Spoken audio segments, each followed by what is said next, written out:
Hi అండి, నమస్తే. Welcome back to Lakshmi blogs. ఈరోజు మనం టమోటా రైస్ చేద్దాం. దానికి కావాల్సిన పదార్థాలు: ఒక 3 టమోటాలు,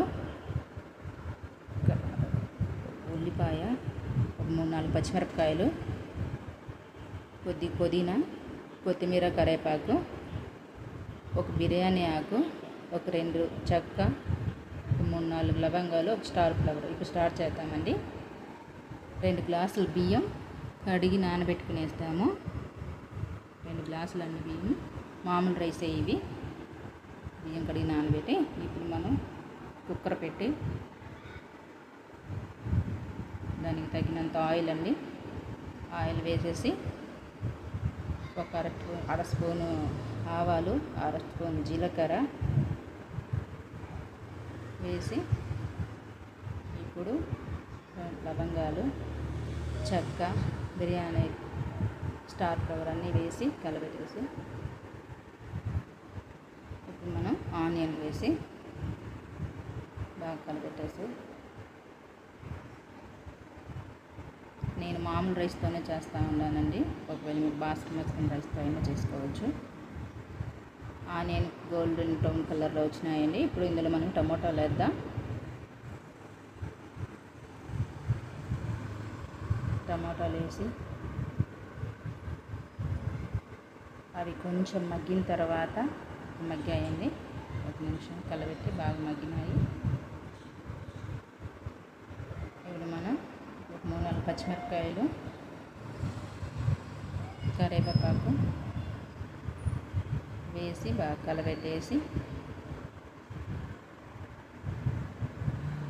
ఇప్పుడు అల్లం వెల్లుల్లి పేస్ట్ అండి, ఇది పచ్చివాసన పోయేంతవరకు కలబెట్టి ఇందులో ఒక చిటికెడు పసుపు, తగినంత ఉప్పు, సాల్ట్, కొద్దిగా అర స్పూన్ ధనియాల పొడి, అర టీ స్పూన్ కారపొడి. ఆల్రెడీ ఒక 4 పచ్చిమిరపకాయలు వేసినాం కాబట్టి కారపొడి కొద్దిగా వేసినాండి. ఒకవేళ మీరు తినేటికైతే ఇంకొంచెం వేసుకోండి. బాగా మిక్స్ అయినాక రైస్ అండి, రైస్ వేసి కొద్దిగా మిక్స్ చేసేసి ఇప్పుడు 2 గ్లాసులు రైస్ తీసుకున్నాం కదా, 2 గ్లాసుల రైస్కి 4 గ్లాసులు నీళ్ళు పోసుకునేద్దాము. మా ఈ పాత రైస్ అండి, అందుకే నేను 2 గ్లాసులకి 4 గ్లాసులు వేస్తున్నాను. ఒకవేళ మీ కొత్త రైస్ అయినా అనుకో ఒక 3:30 వేసుకోండి. ఇప్పుడు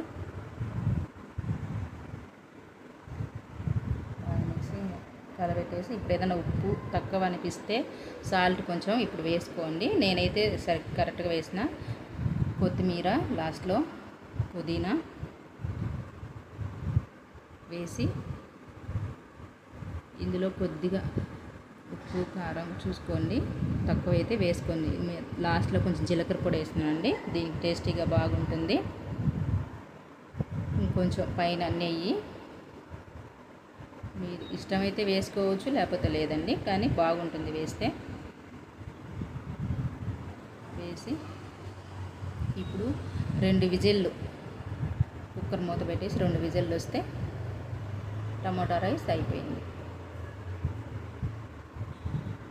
విజిల్లు వచ్చిన తర్వాత మూత తీసి చూపిస్తూ ఉన్నానండి, చూడండి. అన్నీ కరెక్ట్గా సరిపోయింది. నేను చెప్పిన కొలతల ప్రకారం చేస్తే వాటర్ వేసిన మిరప్పొడి అన్నీ కరెక్ట్గా సరిపోయినాయండి. రైస్ కూడా బాగా అయింది, చూడండి. ఇప్పుడు సర్వింగ్ బౌల్లో తీసుకునేసి ఇది ఎట్లుందో మీరు కూడా ఒకసారి ట్రై చేసి నాకు కింద కామెంట్లలో పెట్టండి.